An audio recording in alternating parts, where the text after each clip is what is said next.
Welcome, everyone, to the Daily Slab for Thursday, December 22nd, 2022. I'm Nate, and I'm here with your sports card rundown.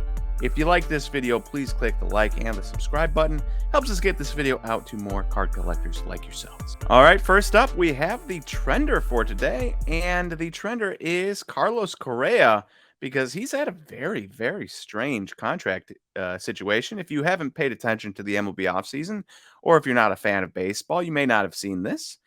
And that is Carlos Correa, former shortstop for the Astros and then the Twins for a year, signed a 13-year, $350 million deal with the Giants.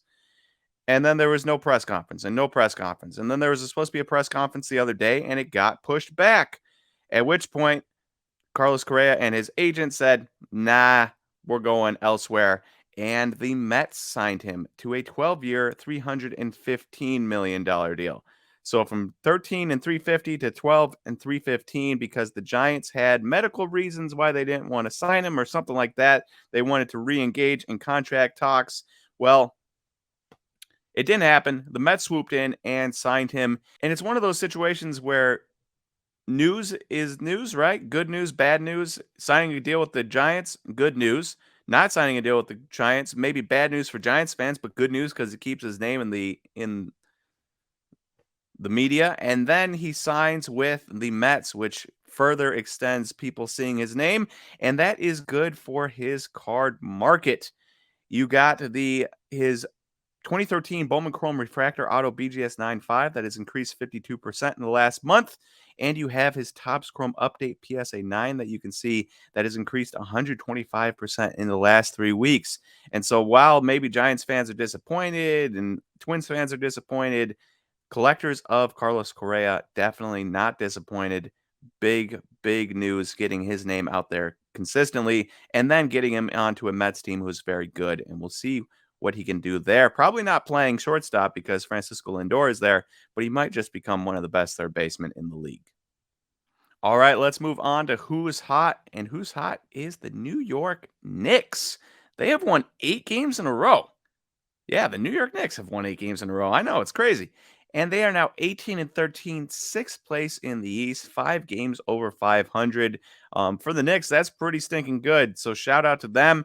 In their last 8 games, you can see this tweet from NBA Central. RJ Barrett, 21.8 points a game, 6 rebounds, and 2.5 assists. Julius Randle, 25.3 points a game, 11.5 rebounds, and 4.1 assists per game.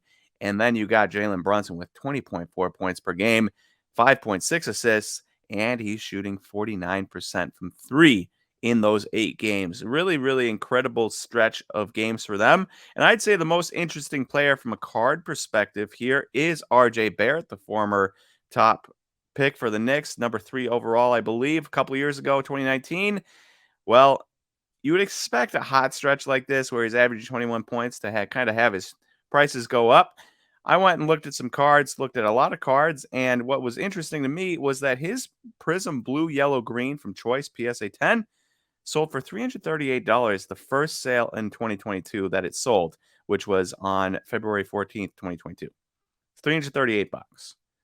The last sale during his hot stretch here, December 20th, it sold for $147. So even this hot stretch is not propping up RJ Barrett's market. So we'll see if he can keep it going into 2023. But for right now, it's kind of a nice 8-game stretch, but hasn't done much for the card market for these players. And lastly, we have a post of the day, but the post is not coming from SlabStox Instagram. It is coming from a Twitter post from Fast Break Breakfast. And you can see it here. All it says is lol. And then it gives you a bunch of stats from Basketball Reference. And so here we are. I'm going to read these off to you. Per 100 possessions, the 2 players, Rudy Gobert and Walker Kessler, in the year 2022-2023 season. Rudy Gobert is averaging a 130 offensive rating and a 109 defensive rating. Walker Kessler, a 140 offensive rating and a 110 defensive rating. Significantly better on offense, just slightly 1 point worse on defense.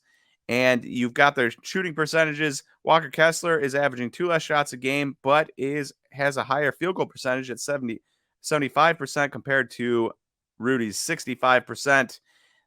Walker is also averaging. Rudy's supposed to be amazing at blocks, and he averages 1.9 per 100 possessions. Walker Kessler is averaging 5.1.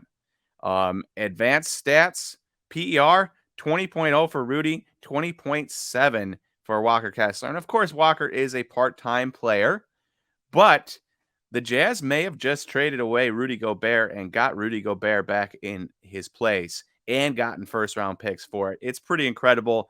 So I went and looked. Jazz are 18 and 16, right? The Timberwolves are 16 and 15. So that's kind of a slap in the face that the Jazz are, at least for right now, a game better than the Timberwolves. What else is a slap in the face is that the Timberwolves have won 3 straight games. Why is that important? Rudy Gobert hasn't played in any of them. They lost the last game he played. He sat out the last 3 games with Naz Reid being their starter at center now, and they've won 3 straight games. Now, is it the best teams in the world that they've been playing? Chicago Bulls, Oklahoma City Thunder? No, it is not. But they are winning without Rudy Gobert. So it's just kind of like a win-win-win for the Jazz here and a loss for the T-Wolves. What's interesting is I went and looked at their prices, and I was saying, wow, Walker Kessler going to be the next Rudy Gobert, or already is kind of the next Rudy Gobert. I wonder what their price comparisons are. I was expecting Rudy to be significantly more expensive than Walker Kessler. Turns out that's not the case. So I went and looked up the most expensive Walker Kessler card to have sold so far, and it was a 1-of-1 collegiate patch auto that sold for $400 on the 30th of October. Again, collegiate, meh. 1-of-1, yeah. Collegiate, though, meh. We'll have to wait to see what he get, what his prism prices, optic prices are probably next season. Well, you go to Rudy Gobert, and on the 29th, a day earlier than this, a immaculate acetate rookie patch auto out of 27 sold for $350. Yes, it's not a 1-of-1 like the Walker Kessler, but it is extremely nice. It's immaculate. It's rookie. It's not collegiate. And it sold for $50 less than Walker Kessler's 1-of-1.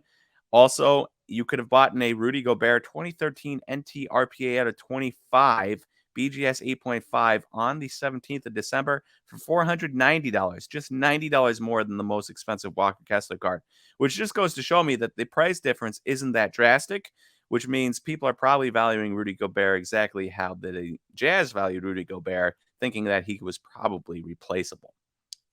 And that is a wrap for Thursday's Daily Slab. Thank you, everyone, for listening, and I will talk to you guys tomorrow on Friday for the last Daily Slab before Christmas. See you, everyone.